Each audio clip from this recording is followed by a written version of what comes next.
নমস্কার শ্রোতা বন্ধুরা, কেমন আছেন সবাই? আপনাদের স্বাগত স্বপ্না ও তার কথা অনুষ্ঠানে।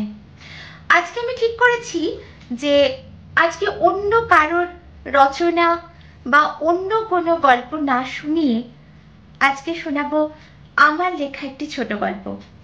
আপনারা তো জানেন যে আমি একজন কবিতা লিখিয়ে মানুষ, কিন্তু আমার একটি ছোট গল্পের বই আছে যার নাম টিকটিকি জামা ও অন্যান্য গল্প। এই গল্পের বইটির প্রকাশক হাওয়াফল পাবলিকেশন। আজকে ওই গল্পের বইটা থেকেই আমি আপনাদের একটি গল্প শোনাবো। গল্পের নাম ঘুমের ওপাশে। চলুন তাহলে গল্পটা শুনে নিই।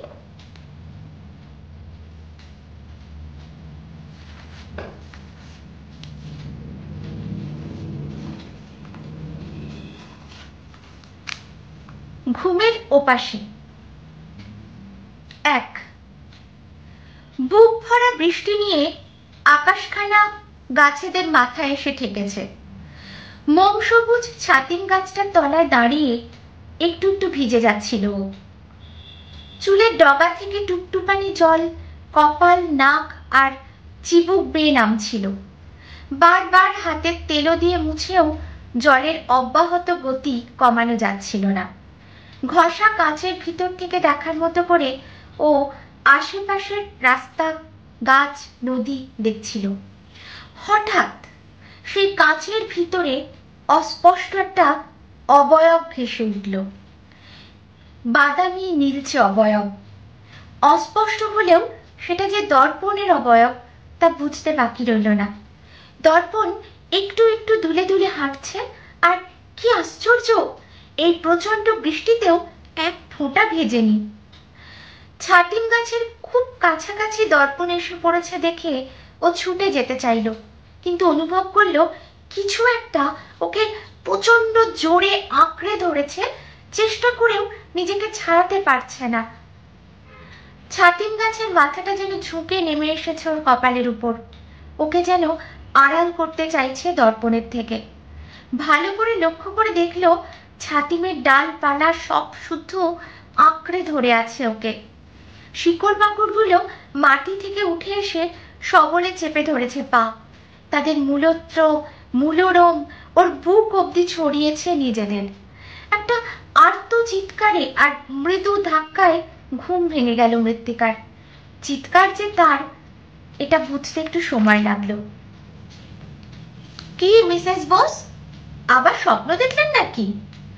নার্সের সাদা পোশাক পরা ঝর্ণাকে মাথার শিওরে বসে থাকতে দেখলো মৃত্তিকা। আজ 6 মাস হলো গ্রিনহার্টে ডক্টর NB সরকারের ট্রিটমেন্টে আছে ও, আর ঝর্ণা ওর দেখাশুনো করছে। ওর অসুখটা অন্য পেশেন্টদের থেকে একটু আলাদা। স্বপ্ন তো সব মানুষই দেখে, কিন্তু মৃত্তিকার সব স্বপ্নগুলোই মৃত মানুষদের নিয়ে, যারা ওর সাথে বিশেষ সম্পর্কে সম্পর্কিত। 10-15 বছর থেকে শুরু করে 1 বছর আগে মারা গেছে, তারাই ওর স্বপ্নে আসে। সেই সব মৃত মুখগুলো কি যেন বলতে চায়, অথচ মৃত্তিকা বুঝতে পারে না। এই যেমন আজ দর্পণ স্বপ্নে এলো একদম 10 বছর আগের মতোই। দর্পণ মৃত্তিকার প্রথম প্রেম। প্রেসিডেন্সির ক্লাস কেটে বৃষ্টির দুপুরে বেরিয়েছিল ওরা দুজনে। হঠাৎ একটা ট্রাক ছুটে এসে চাপা দিয়েছিল রোগা ফর্সা দর্পণকে। রক্তে ভিজে গিয়েছিল কালো রঙা পিচ রাস্তাটা। তারপর অ্যাম্বুলেন্স, হসপিটাল, ICU, পরপর অনেকগুলো দৃশ্যের শেষে একটা নিষ্পন্দ শরীর মর্গের ঠান্ডা ঘরে ঢুকে গিয়েছিল। সেই প্রাণহীন শরীর আজ 10 বছর পরে মৃত্তিকার স্বপ্নে প্রাণ পেল, আরো একটা বৃষ্টি দুপুরে। আপনি এখনো বেড ছেড়ে ওঠেননি? দেখুন তো কত বেলা হলো, চাটা জুড়িয়ে গেল। উঠুন উঠুন, বাথরুমে গিয়ে ফ্রেশ হয়ে নিন। যান মিসেস বোস। ঝর্ণা বকাবকি সত্ত্বেও মৃত্তিকা আবার শুয়ে পড়ল। প্রচন্ড দুর্বল লাগছে শরীর। ভোরবেলার স্বপ্নটা যেন নিংড়ে নিয়েছে শরীরের সমস্ত শক্তি। বিছানা ছেড়ে একটু উঠতে ইচ্ছা করছে না মৃত্তিকার।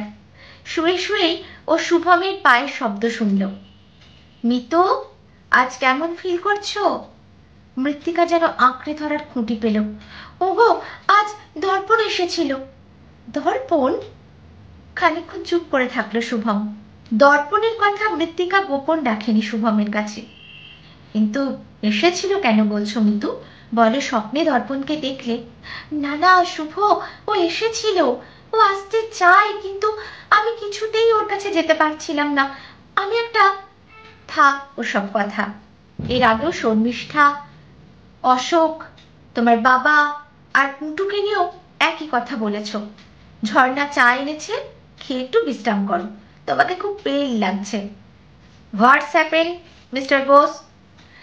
ডক্টর এনভি সরকার ঘরে ঢুকলেন। মিতু আবার সেই একরকম স্বপ্ন দেখছে ডক্টর সরকার। মাঝে কয়েকটা দিন স্বপ্ন দেখাটা বন্ধ ছিল। ওষুধটা চেঞ্জ করলে হয় না? না মিস্টার বোস, এখন ওষুধ চেঞ্জ করলে চলবে না। তবে আমি গার্ডিনারটা চেঞ্জ করে অন্য ঘুমের ওষুধ প্রেসক্রাইব করেছি। মৃত্তিকার চোখ মুখ ভীষণ অসহায় হয়ে ওঠে। ডক্টর, আমাকে আর ঘুমের ওষুধ দেবেন না। আমি ঘুমোতে চাই না আর। ঘুমকে আমি বড্ড ভয় পাচ্ছি। ঘুম এলেই ওরা আবার আসবে। আচ্ছা আচ্ছা ঠিক আছে, ঘুমের ওষুধ আপনাকে দেব না। হয়েছে তো?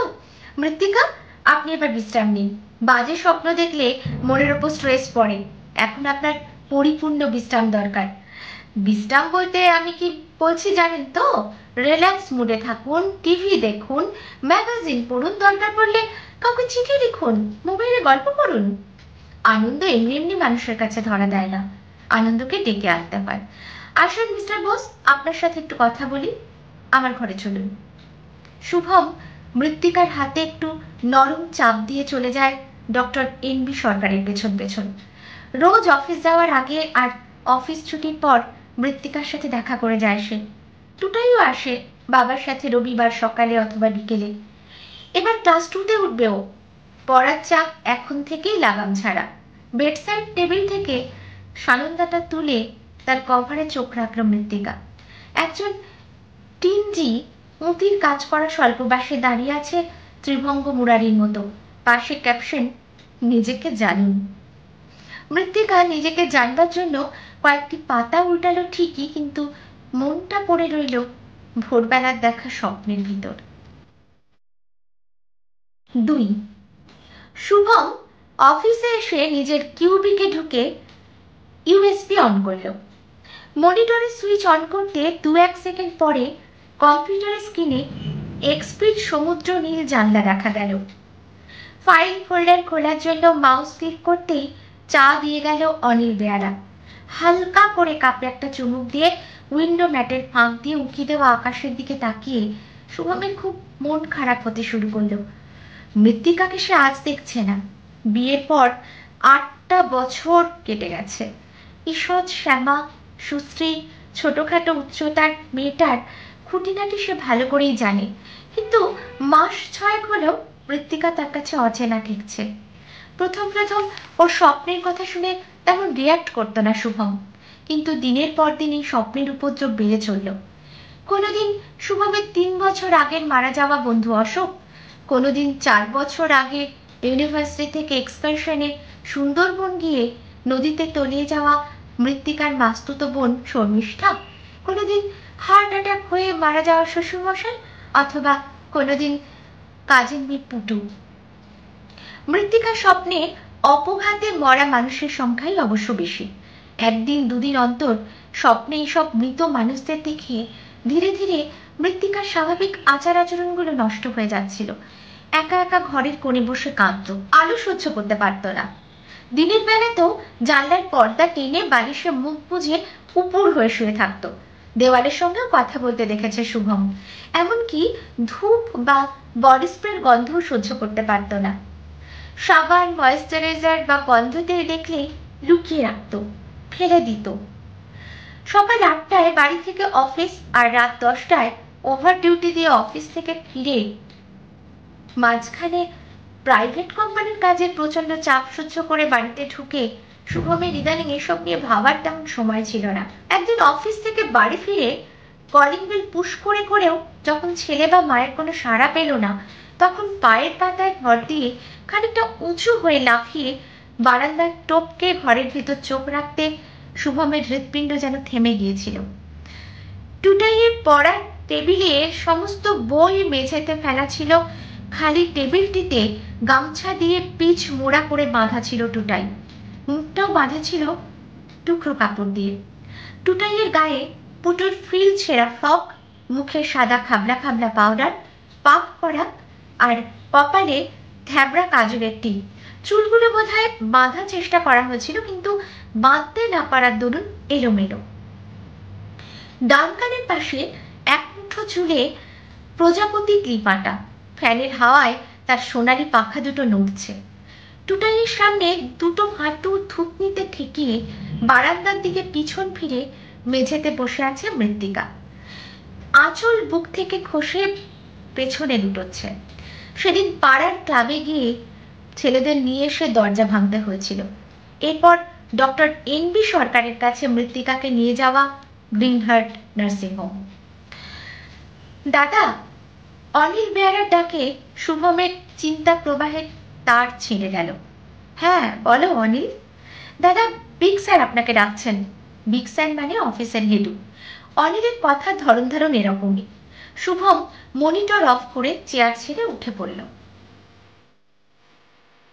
3 আজ সকালে গ্রিনহার্টে এসে ডক্টর এনবি সরকার ঝর্ণার কাছে রিপোর্ট পেলেন মিসেস মৃত্তিকা বোস নাকি কাঁচের জানলা ভেঙেছেন ফ্লাওয়ার ভাস ছুঁড়ে। তিনি তড়িঘড়ি 7 নম্বর ঘরে এসে দেখলেন চারদিকে কাঁচের টুকরো ছড়ানো, কাজের পাশে ঝাড় দিয়ে টুকরোগুলো এক জায়গায় জড়ো করছে। মৃত্তিকা বোস বেডে বসে ফুপিয়ে ফুপিয়ে কাঁদছে। ডক্টর সরকার কাছে গিয়ে মাথায় হাত রাখতেই মৃত্তিকা চমকে উঠে তাকালো। চোখ দুটো লাল, ফোলা ফোলা। কি হয়েছে মিসেস বোস? ডক্টর, আমি আর এখানে থাকবো না, আমাকে বাড়ি যেতে দিন। কেন? এখানে কি অসুবিধা হচ্ছে আপনার? না তা নয়, তবে আমি এখানে কিছুতেই থাকবো না। মৃত্তিকা, দেখুন, সব মানুষই স্বপ্ন দেখে, তবে আপনার স্বপ্নটা অবশ্য একটু আলাদা রকমের। ভয় পাবেন না, ভয় আপনার সবচেয়ে উইক পয়েন্ট। মনে সাহস আনুন, আমি তো আছি। দেখবেন এবার সব স্বপ্ন কেমন ভালো আর মজার হয়। আপনি কি সত্যি এখনো আছেন? হোয়াট? আছে মানে? আপনার পাশে দাঁড়িয়ে আছে আর আপনি বলছেন আমি নেই? হোয়াটস আ জোক? এবার বলুন স্বপ্নে কি দেখলেন? এবার কে এসেছিল আপনার সঙ্গে দেখা করতে? না, আমি সে কথা বলতে পারবো না। বলুন বলুন মৃত্তিকা, বলে ফেলুন। স্বপ্ন কখনো গোপনে রাখতে নেই, জানেন তো?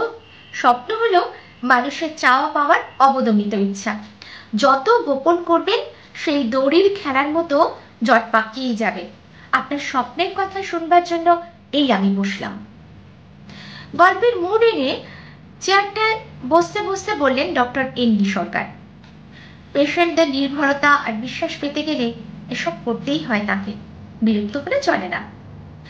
একটা কাঁচের কফিনের মধ্যে আপনাকে শুয়ে থাকতে দেখলাম ডক্টর। কফিনটার উপর অনেক হলুদ পাতা ঝরে পড়ল। আমি এগোতেই আপনি উঠে বসতে চাইলেন, কিন্তু পারলেন না। মৃত্তিকা উত্তেজনায় কাঁপতে লাগলো, ওর গলা ভারী হয়ে হলো। আমি আপনার চোখ দেখছিলাম, চশমার ভিতরে চোখ কফিনের কাছে আরো অস্পষ্ট দেখাচ্ছিল। নিঃশ্বাসের বাষ্প জমছিল কাছে।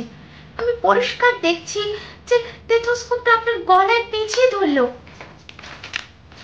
মৃত্তিকা, আপনি তো স্বপ্নে মৃত মানুষদের জীবিত দেখতেন এতদিন, আর একজন জীবিত মানুষকে মৃত হতে দেখলেন আজ। এটা একটু অন্যরকম নয় কি? ঝর্ণা, ওকে ওষুধ দাও। ওকে, আপনার সাথে আবার পরে কথা হবে। আর কোনো রোগী ঘরে না গিয়ে নিজের নির্দিষ্ট ঘরে চলে এলেন ডক্টর এনবি সরকার।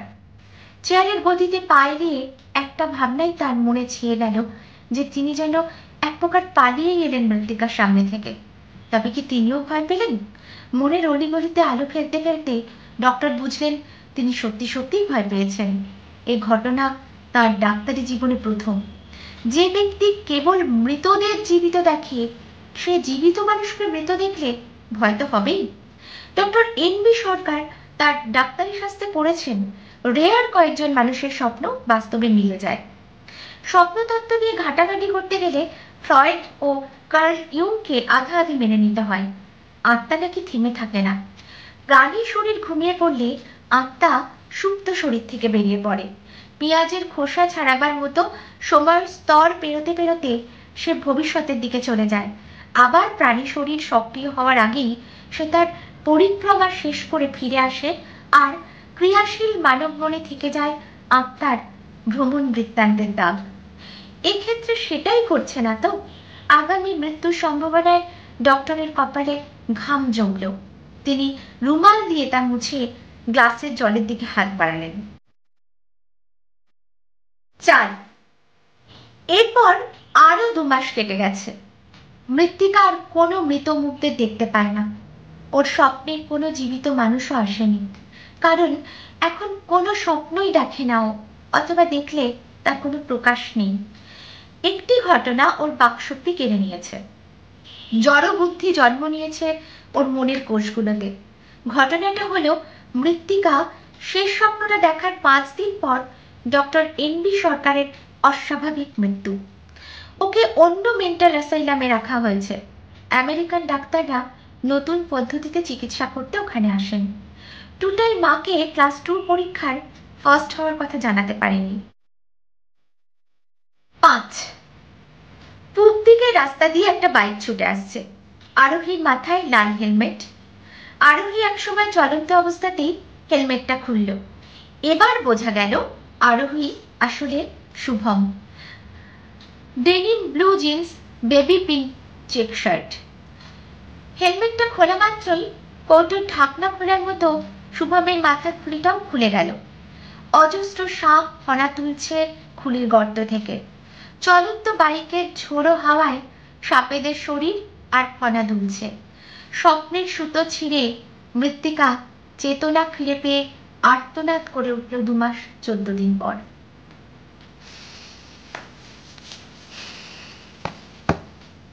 কেমন লাগলো আজকে আমার লেখা গল্পটা? আশা করি ভালো লেগেছে। একটু সাসপেন্স আছে গল্পটায়, একটু মনস্তাত্ত্বিক কথাবার্তাও আছে। কেমন লাগলো অবশ্যই কমেন্ট করে আমাকে জানাবেন। আর যদি মনে হয় ভালো লেগেছে আজকের এই পরিবেশনা, আমার নিজের লেখা গল্প আপনাদের শুনতে ভালো লেগেছে, তাহলে অবশ্যই আমি পরবর্তীতে চেষ্টা করব আমার লেখা আরো কিছু ছোট গল্প এই অনুষ্ঠানে উপস্থাপনা করবার জন্য। ঠিক আছে, আজকের মতো এখানেই রাখছি। নমস্কার, ভালো থাকবেন সবাই।